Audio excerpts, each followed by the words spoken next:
Just your level of concern with him after he took that shot? I didn't see the shot. I just seen the aftermath, but medical team seems to say he's doing better. So, that's what matters the most. How much of a part of that is do you figure now as you get back for Game 6, a situation you've been in before, maybe a little bit of uncertainty about AD, but how do you approach this as a leader going back in the plane? That we have another opportunity. Obviously, they played exceptionally well here tonight, and we had some good moments, but not as close to 48 minutes as we needed to be. But we had another opportunity on Friday, and we look forward to the matchup again. LeBron, was a tied game with about 4 minutes to go in the second quarter, and then we know this is a team that can go on runs. But was there anything when you think back to late second quarter, early third, that you felt like on your end contributed, not your team's end, that contributed to that run? We kind of made a run. We had an opportunity to, I missed an easy jump hook in the lane to kind of cut the lead to 3. 80 right after that. I missed a jump hook. He had an opportunity to have a tip dunk, missed it. We blew a coverage. Clay hit a 3 on their right wing, put him up 8. And then we came back down, missed again, and then Steph hit the big one at the end of the quarter. So we know that they're a team of runs, and you got to be able to match that. And they just kept it going in the third, obviously. LeBron, I have 2 for you. The conversation in the last 48 hours has been, from the Warriors' standpoint, has been gamesmanship on your team and flopping. Do you feel like that affected anything in terms of the way the game was dealt with tonight on the court? I just know that we, our coaching staff and us players, we don't work on flopping. That's not even a part of our game. Our game is to attack the paint. We don't mind physical contact. We actually like the contact, and we don't shy away from it. So we're just not a team that goes out there and looking for flopping opportunities. That's just not us. It's actually never been any team that I've played on in my 20 years where we've been a flopping team. But it is what it is. They have the right to say what they want to say, but the game is always won in between the 4 lines, and we got to be better on Friday, for sure. Earlier today, you were named to the All-NBA third team. I think this is 19 straight years for you. Knowing what you've done and dealt with physically and stuff like that, how does this one hit differently in year 20?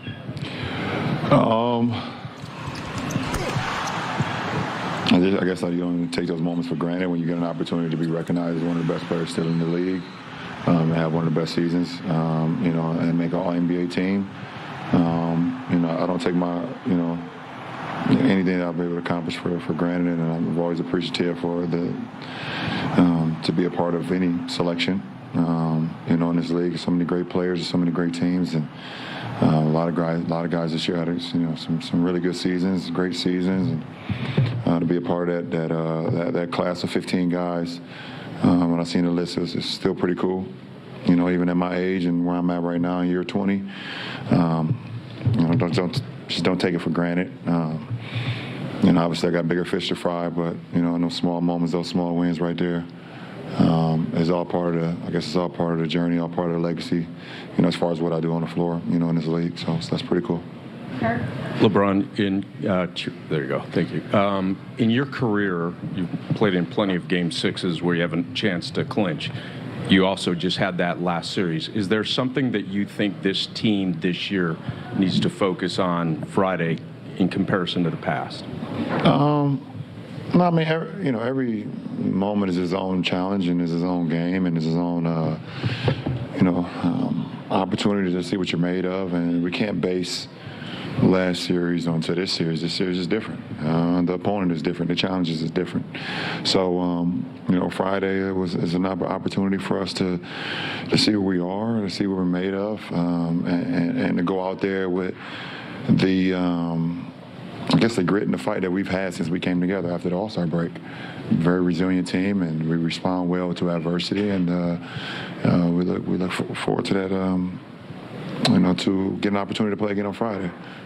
Okay. LeBron, you guys are 6-0 between the playing round, first round through the Warriors series at Crypto.com this postseason. I want to know if you had any message for Laker fans planning to come to the game on Friday. Well, we didn't handle our business tonight, so, I look forward to seeing our fans, for another game in the second round. But, those 6 games are out the window. It's over and done with. So, our job is to try to be 1-0 on Friday, and, look forward, to that opportunity. Last question, Jovan. LeBron, last Game 6 you guys played, you said you guys approached it like Game 7 mentality, didn't want to go back to Memphis for Game 7. Is that, assume the same approach going to this one? Yeah, it's the same. It's the same. Appreciate it. Austin, Darvin said there wasn't that much to report about AD at this point, but he said when he went in there, he seemed like he was doing better so far. Just what's your level of concern for a teammate kind of taking a blow like that? Obviously, you never want to see a teammate get hit, but like Darv said, seen him in the locker room, and he's doing better.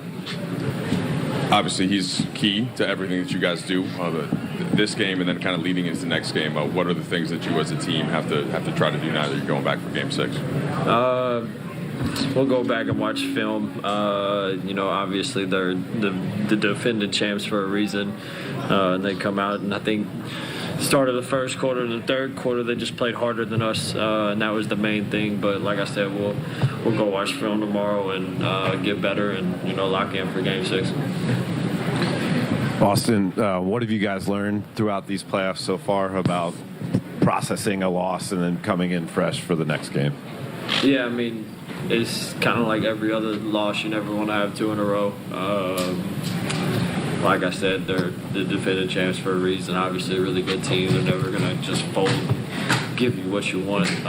But there's a lot of things that we can do better. And like I said, we'll go watch film and figure those things out. And then, at the least, we're going to come out with a lot more firepower, a lot more energy than what we have. Austin, in the first quarter of Game 4, and then it seemed like most of this until AD got the shot to the head, they were able to kind of pull him away from the rim and keep him more on the perimeter. How were they able to do that, and how can you guys kind of counter that? This, like I've said a couple of times, it's a chess piece at this point. Like it's a chess match. They got a really good coach. We got a really good coach. We're going, they're going back and forth with schemes and stuff like that. I don't know the answer to that. I haven't, watched, the game yet. But anytime we can have AD, in the back line of defense, is a lot better for us than him being on the perimeter, just because he can alter so many shots. But the fix for that, I don't know yet. But I'm sure the coaching staff, everybody on the team is, looking for ways for us to be